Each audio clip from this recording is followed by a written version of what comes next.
We are going to be able to try to give a brief reason behind the fundamental theorem of calculus today and understand a little bit of why it works. Okay, so what I'm going to do is I'm going to take a curve and I'm going to bound it. I'm going to start over here, and we're going to go to x, and we're going to go to x plus h.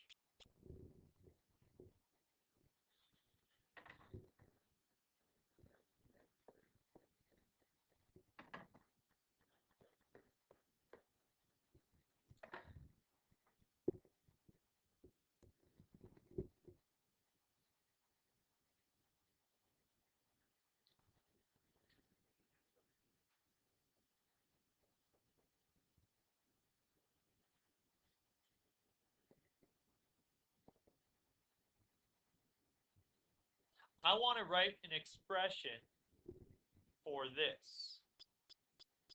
How is this represented in my drawing? How is this integral represented in my drawing? Okay. This refers to the green shaded area, correct? So I want to write an expression for that area. Would you agree that that would be the integral from 0 to x plus h of f of x dx minus the integral from 0 to x of f of x dx?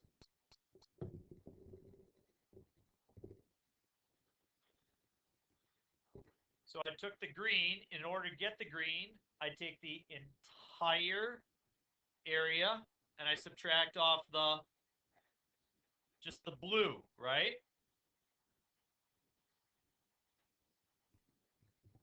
Everybody okay with that? Okay. Settle down. All right. Jeez. Okay. All right. So what I'm going to do now, okay, is I'm just going to change things just slightly. And again, this is not a proof. This is just a brief reasoning to help you understand the connection, okay? So I'm going to draw a left-handed rectangle. Would you agree that that left-handed rectangle approximates that green area? Okay, so that rectangle, what's the width of that rectangle? Thank you, Callan.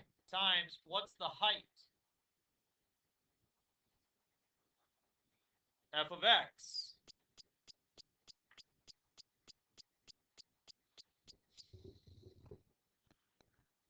What's the width? H. The height, I plug in x to the function and I get f of x. That's equal to, I'm sorry, not equal to, we said it's an approximation. So it's approximately equal to, and just to help us understand better, instead of writing the integral symbol, I'm just going to say the area of x plus h minus the area of x. So the integral means area.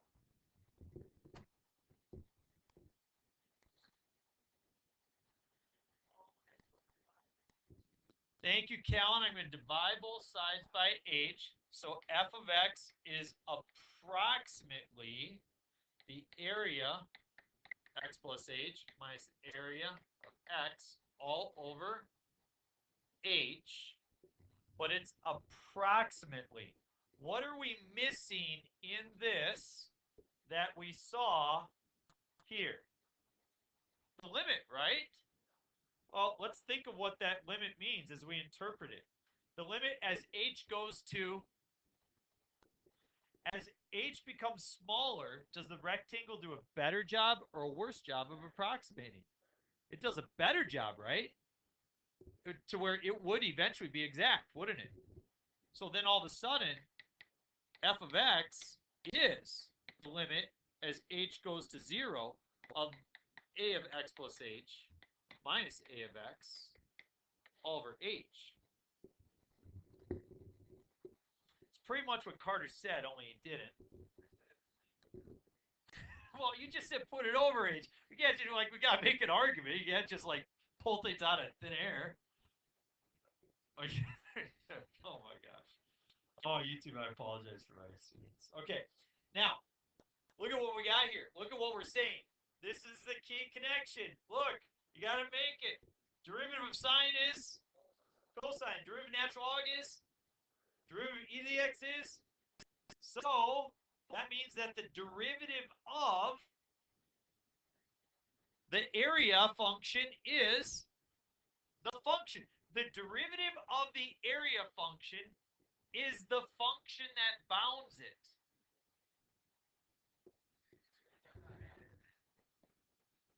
The derivative of the area function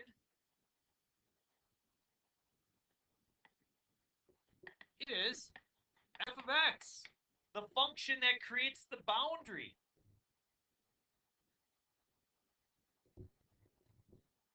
Well, so what does that mean?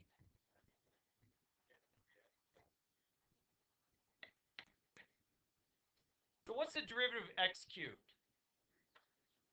3x squared, right? Well, so if this is f of x, I want the area function. So what would I do to come up with the area function? What do you take the derivative of to get x cubed?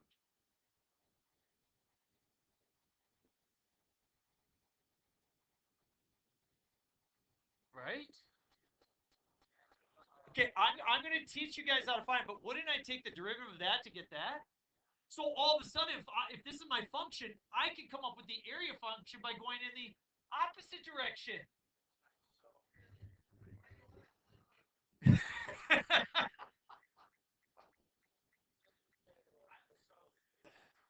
Okay, let me unconfuse you here, okay?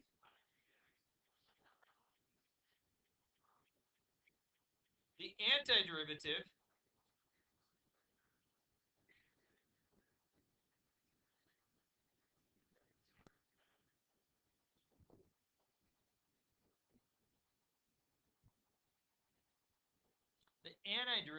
of the area function, or the antiderivative of the function is the area function.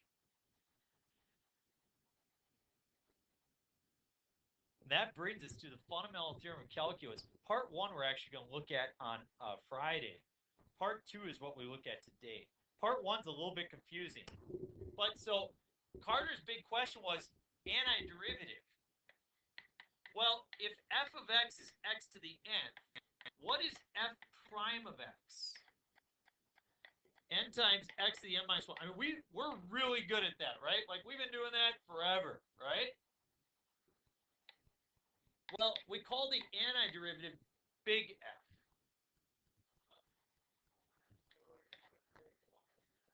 And the way we find it is, what's going to happen to the power?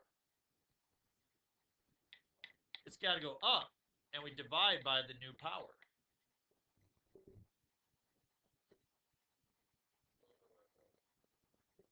So if you want to find the derivative, do n times x to the n minus 1. If you want to find the antiderivative, do x to the n plus 1 divided by n plus 1. You got it. Let's do one example. F of x is x cubed. What's the antiderivative?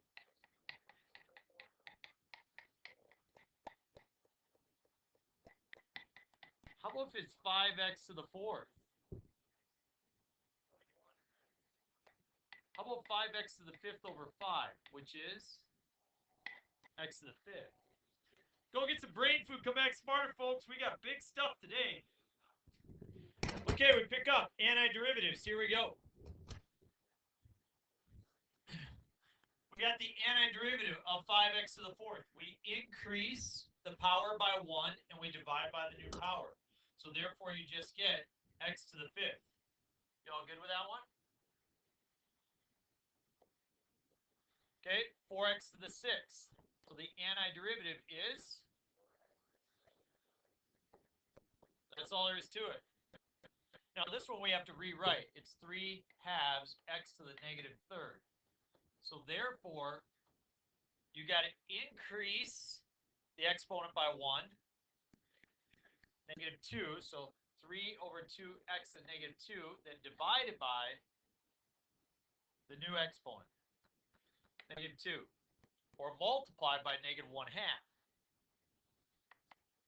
So Yep, -3 in the top, 4 in the bottom, and an x squared in the bottom. So -3 over 4x squared is the antiderivative. So the big idea that we've learned is this. You don't have to write the first part down, but yesterday, this is what we did.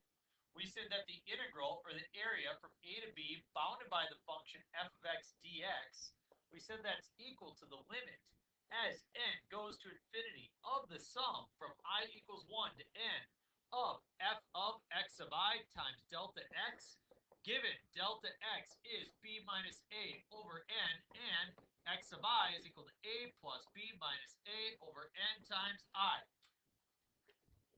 And that was amazing, wasn't it? We did it. Jake doesn't know how to do it, but everybody else does. He kind of knows, but he's getting there. Well, today, we're going to do something different. We're going to take that same integral from a to b of f of x dx. And here's the cool thing. You want to evaluate this? All you got to do is find an antiderivative and plug in b. And then plug in a. And subtract them. And that's it.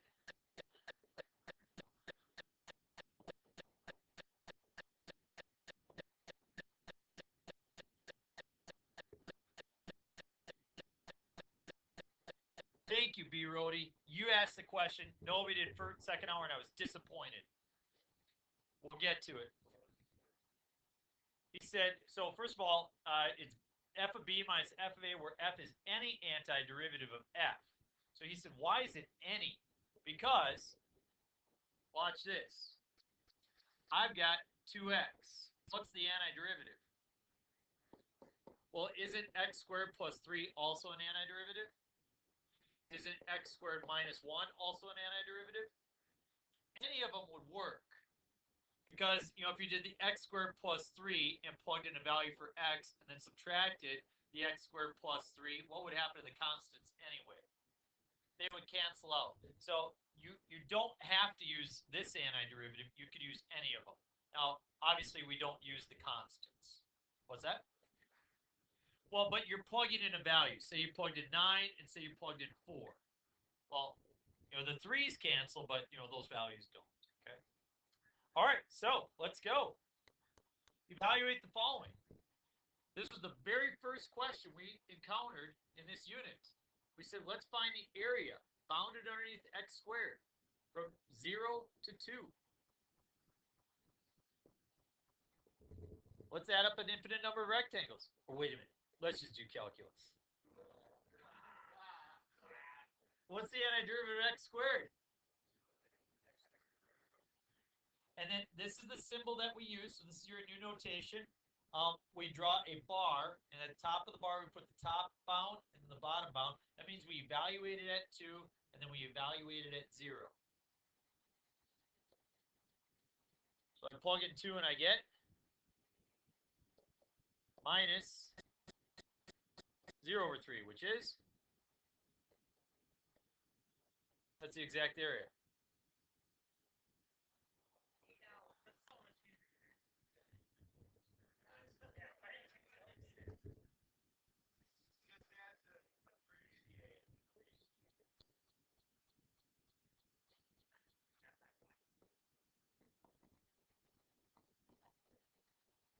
Okay, now you say that, I want you to know that somebody just came up to me and said, Mr. Gantz, I want to let you know that in second hour today when you showed us that, I thought it was pretty cool. But I also want you to know that I actually thought the stuff we did 5.2 was even better. I really liked that idea of adding up the area of an infinite number of rectangles. I said, good, glad to hear it. But here's why. This is what you used to take the derivative, right? And we used to take x to the third, we plug it in there, we come out with 3x squared, right? Well, you don't have to do that every time now, do you? You just do that. Doing this isn't calculus. Doing that is. Because the word calculus means the ability to calculate the infinitesimal and the infinite. So as we're headed towards 0, the infinitely small width. The same thing in calculus. We did the calculus. We calculated the area of an infinite number of rectangles. Now we use this amazing idea of calculus as well in order to find this. So no, I can't just tell you that because Otherwise, you would be... Okay, next one, 3x squared. Well, that's a parabola as well.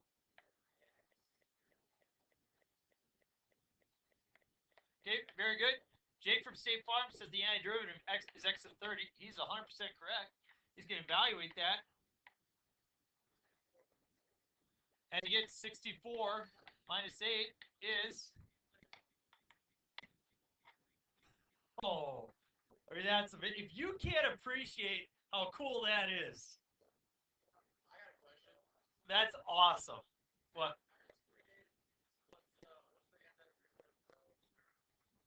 We'll do it. Let's do letter C. This is 3x to the 1/2, correct? So if I want to find the antiderivative, what do I do the 1/2? 3x to the 3/2 divided by 3/2 or multiplied by, so I get 2x to the 3/2 evaluated at 2 and 1. Plug in the 2 cubed. Square root, 2 roots 2 times 2, or it's 2. Minus, plug in 1.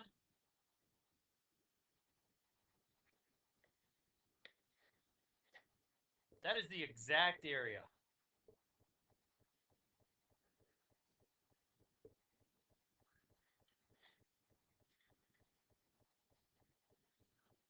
And that was the region.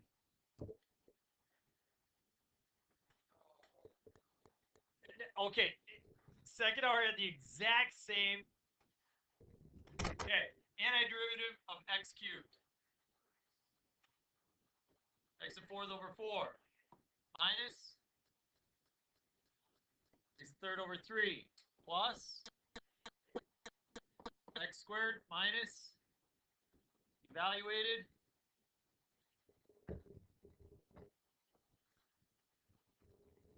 when I plug in 0, what are you going to get? 0. But when you plug in 1, we get 1 over 4 minus 1 over 3 plus 1 minus 3. So 3 twelfths minus 4 twelfths. Let's see. 1 minus 3 is... So, very good. Thank you, Jake. You are on the ball today. 3 minus 4. Okay, negative 25 over 12. How is this different? What does that mean? You're in debt. Very good. Good job. Nice application. So I plug it in and I look at the graph. I go second calculate number 7. And I'm going to go from 0 to 1. You can tell by looking at the graph that it sits below the x-axis. There it is. So if you sit below the x-axis, that's referred to as a negative area. So I always encourage people to draw the shape because that helps tell you kind of what kind of answer you should expect. Now, I want to be clear about, as we head in this next example, if you plug in 0, the 0 generally goes away, doesn't it? But that's not the case all the time, especially in this next example. Who can tell me the antiderivative of sine? Negative cosine. I get people who get frustrated by that, and I'm going to show you what I try to think about with people, try to help them through. I got sine, cosine, negative cosine. You know how to go this way. What's the derivative of sine? So we got cosine. What's the derivative of cosine? What's the derivative of negative sine? Negative cosine. What's the derivative of negative cosine? So the antiderivative would be going that way. So the antiderivative of cosine is sine. The antiderivative of negative sine is cosine. Antiderivative of negative cosine is negative sine. And the antiderivative of sine is negative cosine. Now, I don't give you that on the test. I know you guys know how to go that way, correct? Well, you got to figure out a way to go the other way then. And you will. Because you'll actually write that down on your test as you try to figure it out. Some people say, Mr. Getz, can you give that to us on the test? No. You can figure that out. Okay? And you got to think through that. So you guys did a great job of identifying. We got negative cosine. And I've got two spots. I've got pi and I've got 0. Now, those are terminal points on the unit circle of -1, 0 and of 1, 0. So you guys tell me, what's cosine of pi? -1, make it negative. +1. Minus, okay, the cosine of 0 is 1, but then you got to make it negative. Very good. So maybe you guys remember, this is a problem we did in class together. We did it on our calculator with 100 rectangles, where the width was pi over 100. We took out our calculator we looked at, we came up with values like 1.99987 and so on and so forth. Turns out that this exact area is 2. Now, I get this kind of problem all the time. It could be on the AP test, could be on this test. People will write 0. How will they get 0? Yeah, they do 1 minus 1, they get 0. But if you can consider the graph, you know that you should come up with a positive result, correct? Now, I understand if you think we're going to 2 pi, they would be like, okay, they're going to cancel each other out. But it's just a pi. So think of the graph so you can check your answer. 2 over x squared. What does that look like? Where is it undefined? At 0. So the graph looks like this. Now, here's something we did not talk about, but the fundamental theorem of calculus requires that the function be continuous over the interval that you're trying to find the area. So is it continuous from 1 to 5? It is. If this was from -1 to 5, we couldn't do it. The fundamental theorem would not apply. So I'm going to write this as 2x to the -2. What is the antiderivative of 2x to the -2? 2x to the -1 over -1, which is 2 over x. All right? So I'm going to evaluate that at what spots? Yes, thank you. Good job. I'm going to evaluate that at 5 and 1. I get -2 over 5 minus what? So plus 2.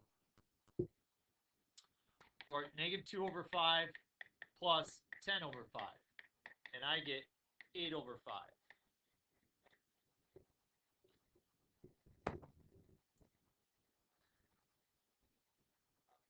You plug in the 1. Yeah? Yes, Kelvin.